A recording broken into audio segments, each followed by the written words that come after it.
agreements that was signed when Secretary of State Pompeo visited Guyana was a growth in the Americas, where they talked about infrastructural, digital economy, the oil sector and everything being developed. Tell us a bit about your vision for the railway, especially, and connecting the Deep South and the hinterland to central Georgetown. Right.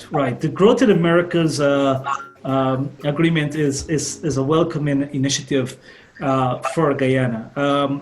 We are a country with a distinct advantage of where we are located, first of all, in the South American continent, just at that northwestern corner there, and where we can be interconnected to every other part of the world once we have the right agreements in place.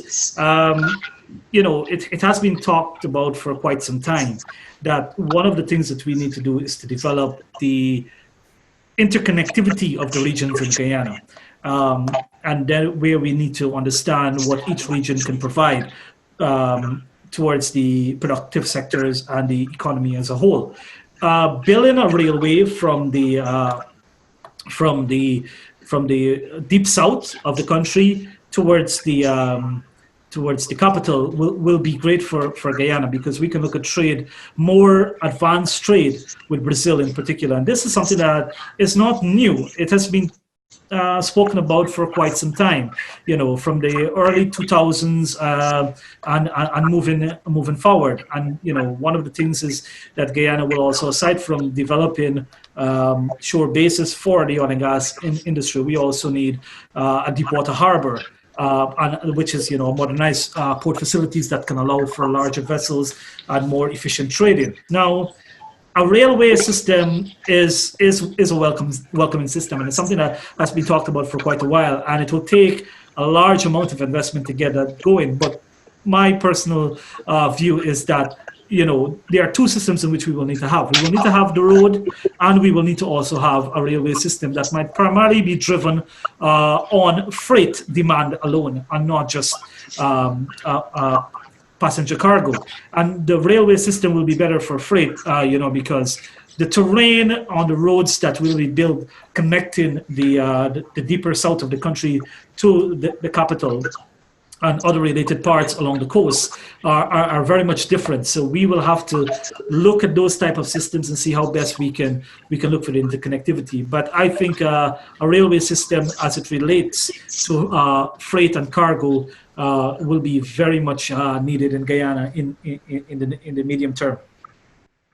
Well, you do know the railway system we have would have to pass through the forest.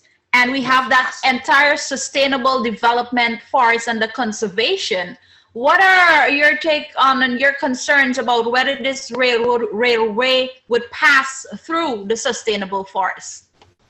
Well, it would be the same thing too when there are trails right now that passes through the conservation reserves, and it's done in a manner that ensures that whoever is passing through there, they are adhering to all of the rules and regulation in those places. Now, we expect a facility that will be developed for Guyana will be a very modern, will be a very efficient railway system, and a very clean system. So the emission that will be coming from that may not be something to be worried about. We have very pristine rainforests, and I don't think if we have a railway system, it will have a detrimental environmental impact. And as I said, we are looking at our own energy transition. So development of these modern facilities can also be done with the new type of energy sources that we have in Guyana. So it really is something that we will have to take into account of. We have something that we will always have to be able to manage, and that is the ecological balance of Guyana. Guyana is a country with pristine rainforests, some of still preserving wildlife, but at the same time, we have mining that we are trying to do on a more sustainable level. We have forests and forest-related products, which we are trying to make sure that our level of deforestation is not over a certain limit. And at the same time, we are developing our fossil fuel as well. So all of that must be taken into the mix of our economic policy as we advance the country. So looking at the type of infrastructure development for transportation, which is one of the key areas that are needed, key areas of growth that are needed in Guyana, we can see that there is the demand for that. Now we have to look at the supply of it. But how we do that must be in a very much environmentally conscious manner, and must be able to be decarbonized at every given level. I mean, I don't know in years to come what would happen, and if these sort of efforts that we're putting in now to sustain the forest and ensure that we continue to breathe cleaner air, if that will be affected in the future. I don't think as a country, as a people, as investors, as a government, we will want to have it any other way. Building a railway will be one of the most advanced type of system that we will put, and it's passing through certain areas that we designated as being conservation zones. If there's a work around that, I'm sure we will consider it. But this is a country with great potential. So it's a balance. We always have to look at a trade-off. What do we want as against what we can do? So we will have to be able to say to all those who are involved, all the stakeholders, the investors, the government, the people of those communities, the consumers of whatever infrastructure development is happening, is how best can we do this?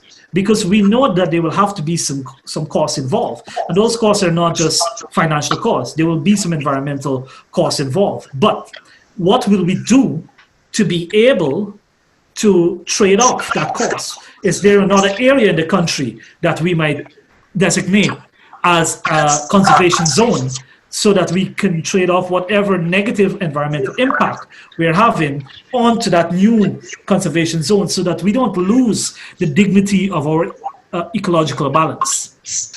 If you look in the early 2000s, Guyana developed a model for the world, which was a low carbon development strategy.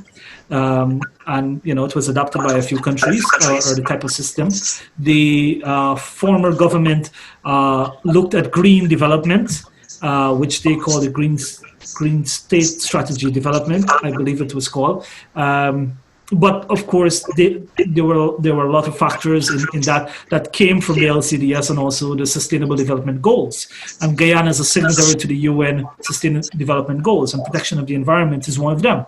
And any activity moving forward for Guyana, we must be able to ensure that there are measures in place for the preservation of the environment. And if you look at the Payara development, this is also one of the considerations that as a country we are looking at, to make sure that the development occurs more efficiently. And I think that relates to the environmental conditions and the environmental concerns. So all of our future infrastructure must be sound. They must be fiscally sound, they must be economically sound, and they must be environmentally sound.